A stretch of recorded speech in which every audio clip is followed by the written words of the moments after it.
Her story was featured in the Gleaner's Flare. Debra Williams was diagnosed with breast cancer. She removed the lump, but chose a different route to continue her fight against breast cancer. Debra is here to tell us why she took the road less traveled. Morning, Debra. Morning. First of all, congrats. Thank you so much. Congrats, congrats. Thank A you. story of inspiration. Let's start by, so you had the lump. Yes. For some time?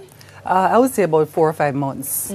Hesitance to find out if it really was what you thought it No, was? busy, and couldn't get a chance to go to the doctor because I was traveling around the Caribbean at the time. Right. So when you heard that this was breast cancer, what was that like?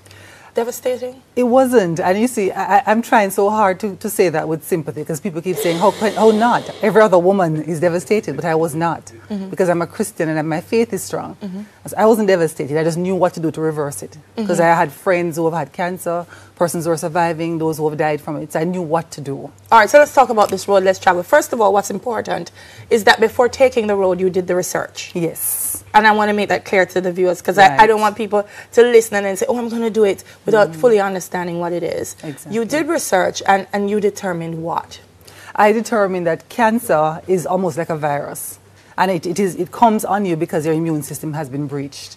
And so what you have to do is to reverse the damage that you have done to your body. And so having done the research, met women who have done the natural way, I decided that I'm going to do this also. All right. Now, your doctors said, Debra, that's absolutely not the way. That it may be a combination of that, but chemo was important. You opted not to do chemo. Yes.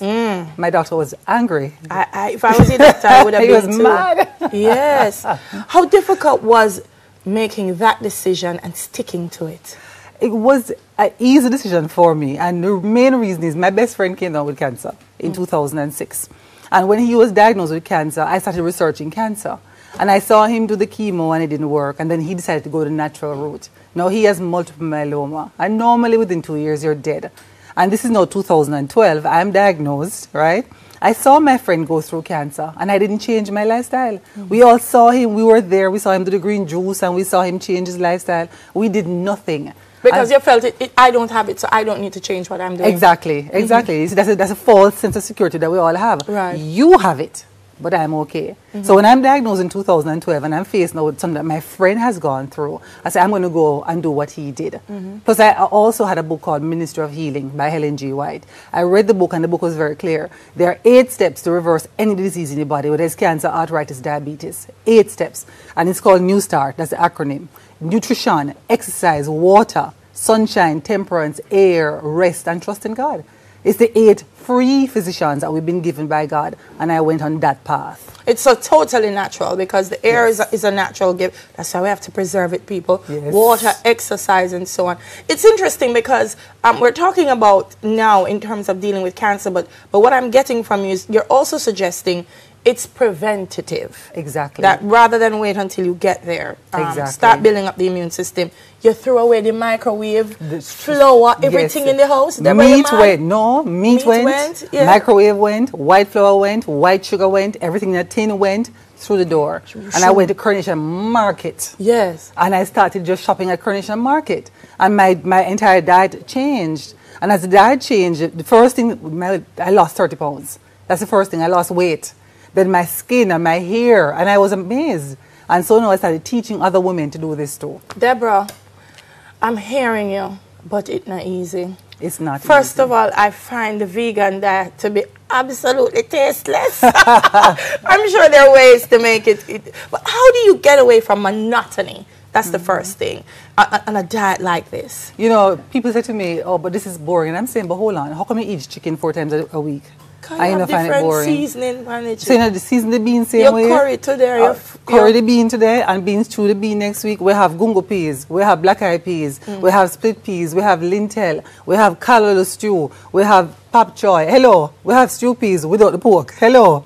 We have coconut milk to spice it up. We have all that it takes to make it extremely attractive and very palatable if we know how to do it right. And none of these are tin things as well. No, it's all natural. All natural. Yeah. We don't do the tin story. No. And so you've done, you have a website. I have a website. So persons who want to share your story or to get recipe ideas? Recipes are all there. Articles about health and wellness is all there. And that came out simply. My website is a business website. And when I was diagnosed with cancer, and I went on a radio station and I did an interview.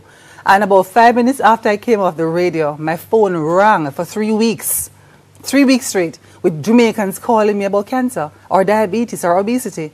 And so I say, you know something, let me load up these things on the website. You're going to need to get 5 phones now after you finish on Smile Jamaica. Yes. I can tell you that. So, how long were you on it before you went back to be checked, to make sure? Because that's also important, viewers. You have to know that Debra didn't just stay home and say, I'm going to go vegan and I'm going to be okay. She went back to make sure that she was.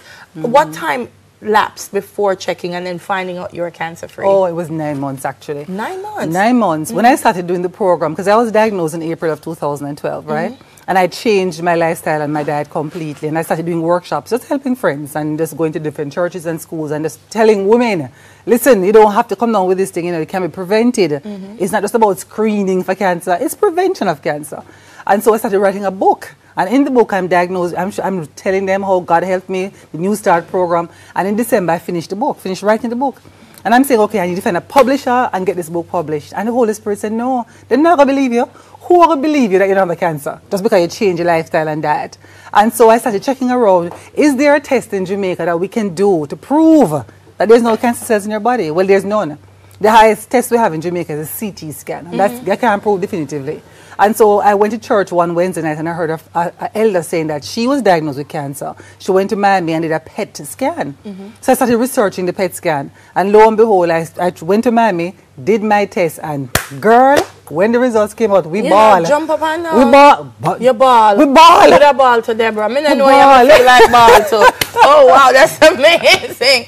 But my producer's balling too. No, so you did the test, cancer-free, but you didn't revert. You still are on the diet, and that's also important as well. Yes. Is it also important to stick with it? Yes. To not say I'm vegan today and tomorrow I go and bust a stew peas. Yeah, it's a good point. When I came back from Miami with the PET scan results and I went to see the surgeon who had taken out the lump, and I gave him the results, you know, along with a copy of my book, Ministry of Healing too, and asked him, please, don't just cut these women's breasts off. Tell them that there's another way.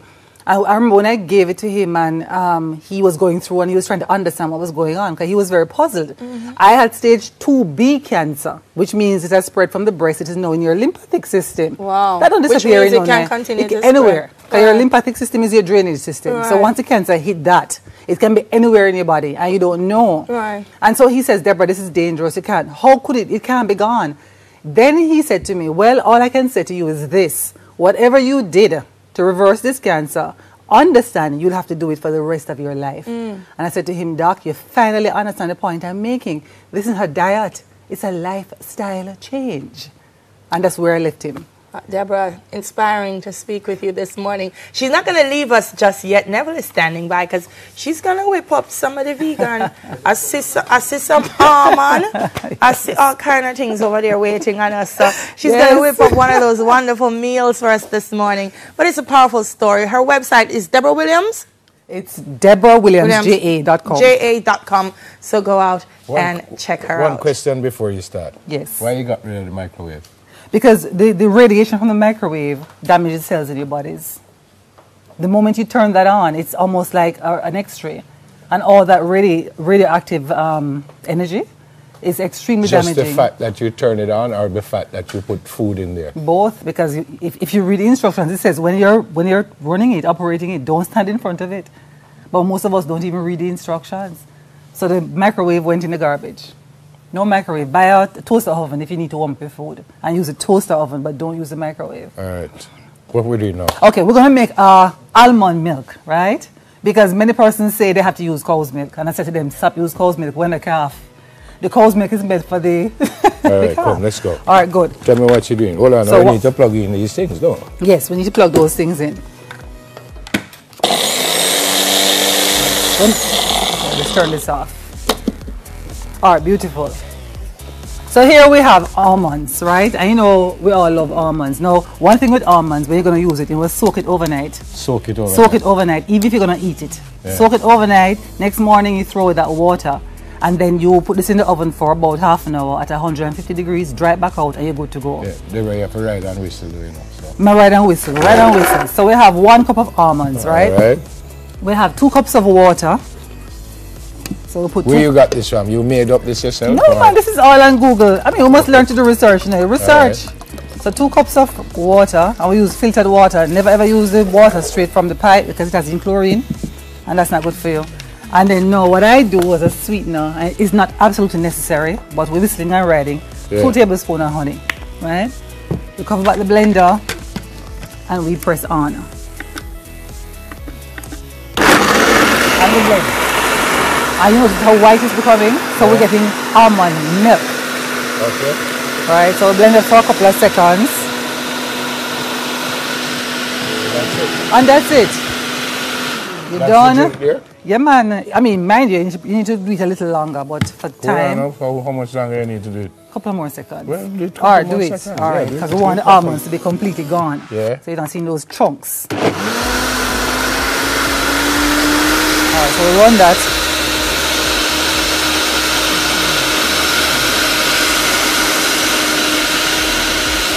All right. Now, can you get this strainer for me, please? What about banana and stuff? You can add stuff like that? Yes. So what we're going to do is we're going to, okay, normally at home I don't strain it, but just for the sake of those who don't want the pulp, you just strain it off.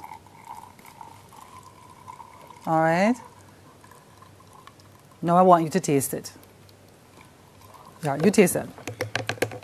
Maybe you could have given me more instead, you know. You're going to get some more, don't worry. You want to carry it to home or something? Check that first. So that is a plain milk, right? What's the name of it? That's almond milk. What's the name of it?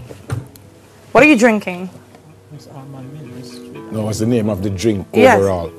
Debra's Almond milk. concoction. Just almond milk. Now here's what we do. Debra's concoction. We're taking 2 things out of one. So we have the milk, right, for the children. Now we're not throwing away the residue, right, because we're using the almonds. So what we do, I'm using my hand, but you know, you just take 2 bananas, right? 1, because we're using up our Jamaican fruits. We always use our Jamaican Hold on, no. fruits. So this is a different drink This from... is this is now a smoothie. So this is a complete meal now. So let's say you're coming to work and you're busy. You grab 2 bananas, you grab the almond. Can you pass the knife for me, please? I can pass the knife. Thank you sure. so much. You are grab a very pawpaw. Right, you open up your pawpaw. You know what's the seed? Pat, can I have the spoon, please? You can have the spoon. Thank you very much. Let's take the seeds out. And by the way, pawpaw seeds are very good for getting rid of parasites and worms. Then why are you taking it out then? Because it's bitter. But you take a teaspoonful like this and you just take it. Yeah. Yes, don't And throw it it's away. bitter? It's bitter, but it's so good for your body. It get rid of parasites and it gets rid of all of those nasty And worms. again, you knew this how? On the website, I just researched. Okay. Now, having done that, we add now a tablespoon of pumpkin seed. And my gentlemen who are watching, guys, log on to your pumpkin seed. It's extremely good for prostate. So that's like 2 tablespoons of pumpkin seed, right? We put that in there, and then now we blend. Again. Yes, so now we have 2 things that we made out of one. We have almond milk, now we're making a smoothie. This one, not going straight, you're going to drink it straight. It's a complete meal. All right. Now, All right, your glass. we have to run now. So again, All we can right. Google all of this. You can Google all of Then this. come, no, we don't have to go that All right. fast. Okay. Debra, man. Debra, look like you want to carry home this, you know. Now I want you to drink all of that. I must drink all of All of it. That's your breakfast. She's a cancer survivor. Her name is Debra Williams. Thank you so much for coming. Great Oh, story. thank you so and thanks much. for sharing all of this with us. Thank you. Fantastic story. God bless. Thank you. On the other side of the break, we changed lanes a bit, folks. The church and gay marriage. Cheers. We soon come.